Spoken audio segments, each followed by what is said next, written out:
last summer a terrible thing happened. An attractive woman with hoop earrings known for a video series focusing on women's issues in media and culture wanted to expand her segments to include women in video games. She started a modest Kickstarter to secure some initial funding with the potential of creating a little bit of interest in her project. Many members of the gaming press took her proposal seriously and seemed genuinely interested to see what her finished product would look like.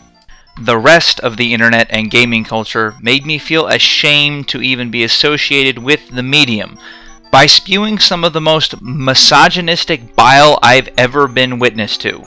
The remarks that filled every forum or public space that mentioned Anita Sarkeesian were so awful that they eventually coalesced into a hatred so pure it spawned a flash game where you beat her up. It was a sad, sad time. This rampant hatred was completely unjustified for anyone who knew Sarkeesian's previous work. I may have issues with some of her videos, but I always find them to be thought-provoking, well-reasoned, and fairly professional. I even have issues with her first gaming video, Damsel in Distress Part 1, which I'm going to share in this video, but my discussion is not an attack on Sarkeesian herself, it's a second look at the point she made in her video. I still think she did an excellent job, and if I were to make a video on the subject, I would cover the exact same examples. So if you haven't watched the video, I highly recommend it. The ridiculous thing is that Sarkeesian was the terrible witch that the trolls of the web were so worked up about.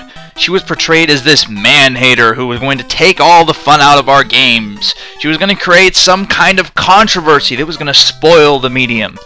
There was some terrible endgame scenario that internet gaming culture was so worked up about, and instead we got something that takes an insightful look into gaming. What she did say is women exist in video games almost entirely as a plot device to be captured. Yeah, we know that. Most games have plots that exist simply to set up the scenario for the entire game.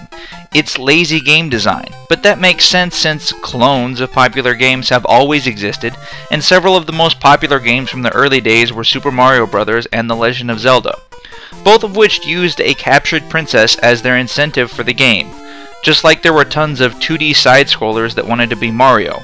I can think of a few women in video games who don't get captured, like Mrs. Pac-Man, Samus Aran, or Lara Croft. But it's pretty clear that these are exceptions, and the medium is full of damsels to be rescued. She didn't even criticize much of anything other than pointing out that the opening of Double Dragon involves witnessing the damsel getting punched in the stomach. She called it regressive crap, which is what it's meant to be. Double Dragon is a video game that draws its inspiration from 80s movies that would have starred Patrick Swayze or Dolph Lundgren. In that kind of movie, this would have made sense. If anything, I'm glad the designers leave it in there just as a reminder of where this game draws its cues. The only thing she does forget, though, is that there was a slight change to Double Dragon Neon, which deserves to be mentioned. After the game's credits, Marion the damsel is seen punching the final boss in the crotch on the moon. I think this is the first version of the game to sport this little scene, and Double Dragon has been remade and ported to everything except graphing calculators, so it's easy to not know about this little addition. It's not a game changer, but it does deserve a mention. The Nintendo fanboy aspect of my psyche grew concerned when she started talking about Shigeru Miyamoto. I understood how much potential there was for her to trash the legend of gaming, but she even managed to walk that line. You could make an argument that changing Dinosaur Planet was kind of sexist, but she didn't really. And I could make the argument that maybe Crystal was actually a bad protagonist, and rather than fix that, they just made Fox the hero. Who knows? All I know for certain is that I would have much rather played Dinosaur Planet with Crystal as the protagonist than the crappy Star Fox game it turned into. And maybe we could have had a Star Fox game that played like a Star Fox game instead. I've wanted one of those for years! I have to point out, though, that since Nintendo and Miyamoto get criticized for changing Dinosaur Planet and removing a female protagonist, then they shouldn't get crap for putting Princess Peach in Super Mario Bros. 2 accidentally. It's clear that Miyamoto is more than willing to step into a game late in the development and change key aspects of it. In one instance, he changed the game to add Princess Peach as a playable character, and in the other he stepped in to remove Crystal as the protagonist. Now that we're on Princess Peach, I want to remind everyone that in Super Mario RPG Legend of the Seven Stars, Peach may get captured, but once you free her, she becomes a member of your party, which was really cool. Having Peach and Bowser fight alongside Mario was awesome. I hate it when this gem of the SNES gets forgotten about. It came out at the end of the Super Nintendo cycle and was kind of overshadowed by Mario 64. It also never had a sequel, and since it was developed by Nintendo and Square, Nintendo has a hard time re-releasing it to newer systems. When it came time for her to touch on The Legend of Zelda, even I was shocked when I saw this Legend of Zelda Ocarina of Time commercial.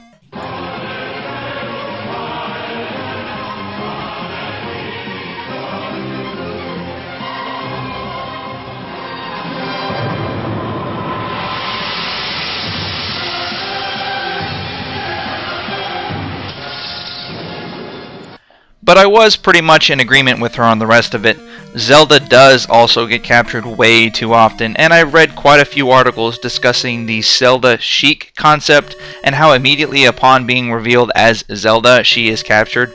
On the Zelda front though, I did want to add that in Majora's Mask there is no Zelda to be captured, and the closest character are the sisters living at Romanai Ranch who Link helps, but prove to also be incredibly capable on their own. The other addition for the Zelda discussion is that Zelda was actually the protagonist in 2 games. Sort of. You see, there are 3 Legend of Zelda games that were so bad that we've essentially blacked them out of our memories and were never taken into the overall Zelda series. In the early 90s, Nintendo partnered with Sony to create a disk drive to work with the Super Nintendo. It was called the Philips CDI. And there were 3 horrible Zelda games on it. 2 of them starred Zelda as the protagonist. I know these games were terrible and essentially history has forgotten about them for good reason. But if we are going to have this discussion, then Zelda, the Wand of Gamelon, and Zelda's Adventure at least deserve a footnote. Only through remembering such horrible games as these can we hope to never see them again. I'm excited about the second part of Sarkeesian's series about damsels in distress. She already mentioned that in the next segment she will be discussing some games that break the mold, and I'm hoping there will be an appearance from a few games like Jill of the Jungle 3, Jill Saves the Prince, in which Jill, who has some connection to the jungle it seems, saves the prince who proposes to her. There is even a Nintendo DS game called Super Princess Peach where Peach saves Mario that will definitely make it into the video. The damsel in distress trope is overused. Some of the best games that have ever been made use it, and even games that have a strong narrative with complex characters fall into it at one point. I still can't believe how terrible and ugly the response to this woman was though. I'm glad we're having this discussion, because having Anita Sarkeesian around led gaming culture to have a soul-searching moment about women in games and gaming culture, and I'd rather talk about that than talk about Sony's shiny new PS4. Having diversity in the medium will only make our games more fun and immersive.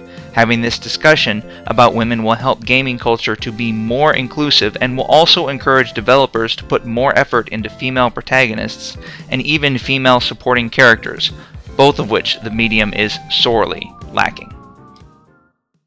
Thanks for stopping by and watching the video. Feel free to leave a comment since we encourage discussion, even if we disagree with you. Thinking about these kinds of issues is the point of these videos, and we would hope that this video has at least encouraged you to think. Be sure to check out thebestgamesiteever.com for more reviews, features, news, and commentary about gaming, and feel free to like us on Facebook because the internet is lonely and we have poor self-esteem.